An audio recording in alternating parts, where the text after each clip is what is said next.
Well, this is my Australian visa. আমি এটা 19 September পাইছি। তখন আমি অ্যাকচুয়ালি ট্যুরে ছিলাম। তখন আমাদের অজিয়া কনসালটেন্সির সিইও মাহমুদ স্যার আমার কল দিয়ে বললো যে আমার অস্ট্রেলিয়ান ভিসাটা কনফার্ম হয়েছে। And they helped me in a lot of ways.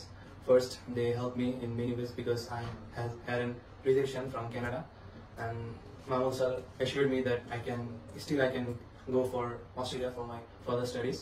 And first, they helped me with documentation and SOP, and they also prepared me for GT interview in many ways. And sometimes, if I need something, they always call me.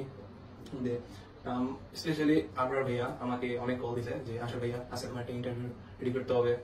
Sylvia আপু মাঝে মাঝে call দিছে যে ভাইয়া তোমার final একটা interview নেই। তারা আরো অনেকভাবে হেল্প করছে। লাইক তারা যখন ইন্ডিয়া ভিসা অ্যাপ্লাই করার পর ভিসা লজমেন্ট করার পর আমি মাঝে মাঝে ভাবছি যে এত লেট হচ্ছিল কেন। তো আমরা ভাইয়ের সাথে তখনও মাঝে মাঝে দেখা হইতো। তো আমরা ভাই বলতো যে পেশেন্স রাখো, হবে ইনশাআল্লাহ। So after approximately 75 days I got my visa for Australia.